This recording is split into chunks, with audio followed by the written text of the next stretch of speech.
Hey friends, it's Sam from DIY Huntress. Welcome back to my channel. Today's project is going to be a really fun one, especially for my weekend warriors. So let's be real, between my full-time job and building out the retail store and making content for the channel and the fact that we are now homeowners, my schedule is out of control. Honestly, that is the best way to describe my schedule right now. But I know you feel me. I know I'm not the only one whose life gets very hectic, and just because life is a little busy right now doesn't stop me from still wanting to build things. I have been wanting to make a custom nightstand with really cool caned detail on it for the longest time, but I just don't have time to build one from scratch right now. So instead, I found this $40 drawer of dressers from Ikea, and I am going to transform it into the nightstand of my dreams. Or hopefully really the nightstand that I will be dreaming next to. See what I did there? This will be a really fun project that will only take me a couple of days to complete, and since I'm so short on time, I'm going to stop talking and instead, let's get started.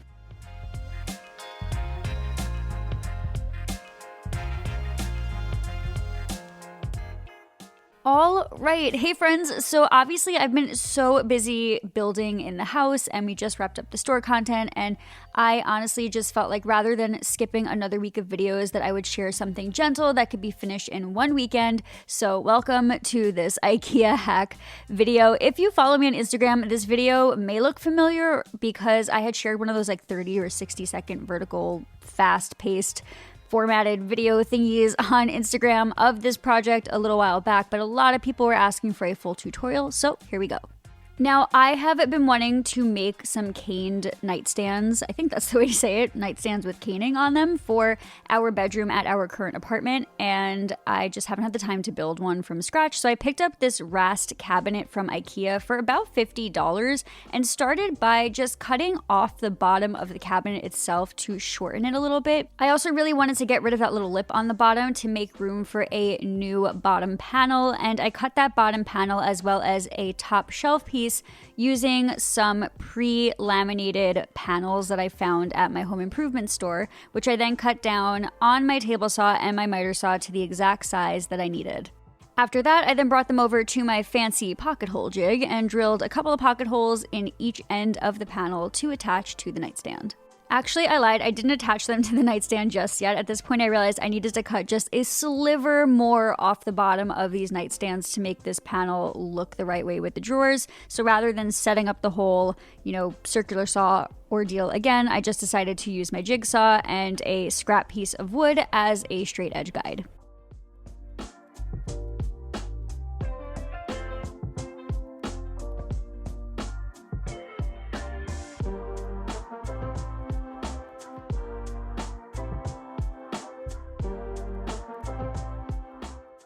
So once I stopped obsessing over how tall this nightstand was going to be, I finally attached that bottom panel as well as that top shelf panel to the nightstand itself using pocket hole screws and wood glue. Pocket hole screws are totally optional here. If you don't have a pocket hole jig, you can definitely just screw these panels in from the side and then fill those holes in later. And before I forget to mention this, I do have a full tutorial on my website for this project. I will link it in the video description below. So if you're looking for a list of the tools, materials, or the step-by-step for this project, I got you, fam.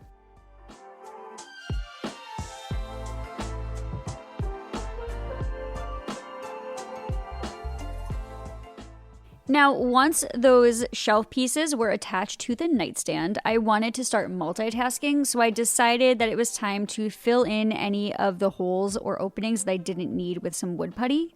And while that dried, I then moved on to cutting the custom base for the bottom of this nightstand. Now, I honestly splurged on the caning for this particular piece of furniture. So to recoup a little bit on cost, I did decide to mill my own legs for this project using leftover lumber I already had in my shed shop, and I cut them to 1 1/4 inch square on my table saw.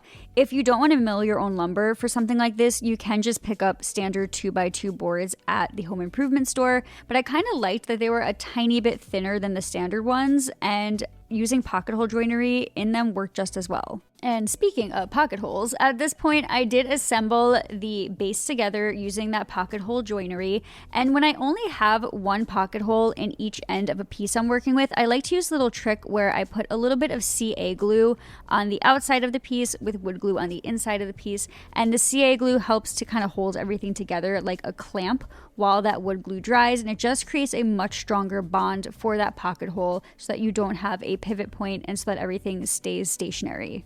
Also, I'm going to keep it really real with you guys. I don't know why I did this, but you're going to see me just attach 3 sides of legs and base to the nightstand, but I actually just ran over mid voiceover to check what I just built, and there is a 4th side, so I'm not really sure what I did or where I attached it, but yeah, I made a 4-sided base. You're gonna have to trust me on this one. Knowing myself, I probably just didn't press record somewhere and totally forgot to add that footage in, so I'm sorry in advance.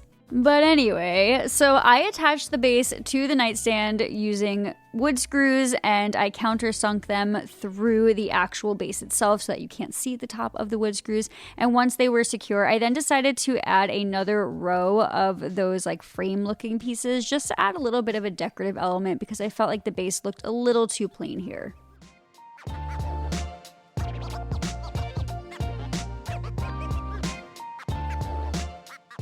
Okay, so one other little trick I want to share is sometimes when you're using pocket hole joinery, it's really hard to screw those pieces in when you're working in a tight space. So I like to actually keep a smaller adapter around on my drill it in as far as I can with the smaller adapter, and then get the rest of the screw with the longer adapter that comes with the pocket hole system.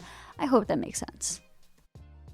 All right, but at this point, I then let everything dry and moved on to the drawers where I removed the knobs that came with the drawers and then filled those holes using some wood putty. I then let that dry overnight, called it a day, and then on day 2, I came back and started with sanding the entire project to 220 grit before giving everything a nice, fresh coat of stain.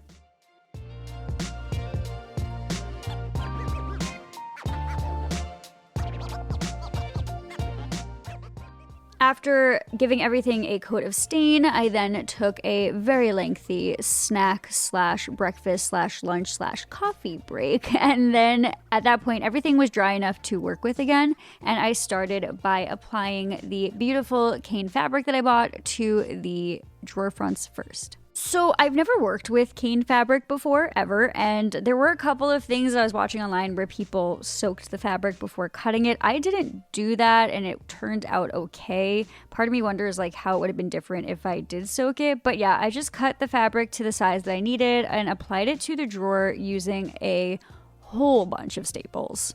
At this point, I then turned my attention back to the miter saw and began to cut out a couple of pieces to use as like border or frame pieces for the fabric to hide all of those staples. And in keeping true to this whole theme of like, yeah, I spent too much money on this fabric and I need to save money in other places thing, I decided to use scrap wood for these border pieces, and it worked out really well.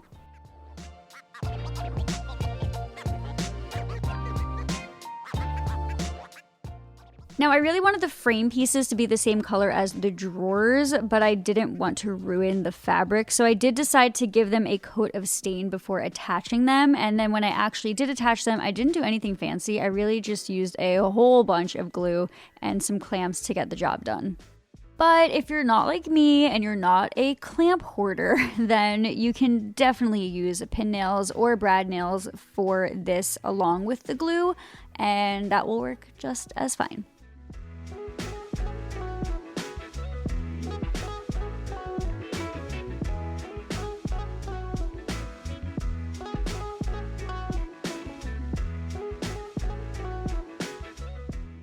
So after letting both drawers sit for a couple of hours, later that day I was able to take them out of the clamps and then install them into the Ikea nightstand furniture hack thing. And then I was able to install my hardware, and that was about it. Literally after 2 days, I had a brand new, really cool looking nightstand for our apartment. I have been so busy with huge projects in the house and the store that I forgot how fun and therapeutic it is to do a small weekend project.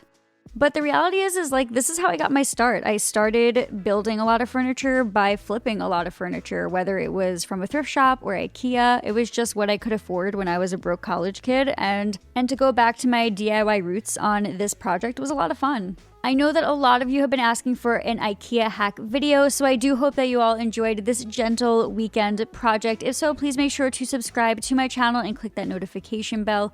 I will be back with new house content very, very soon. But in the meantime, friends, thank you all so much for being awesome, for cheering me on, and for following me on this DIY journey. I'll see you very soon. But until then, friends, happy DIYing.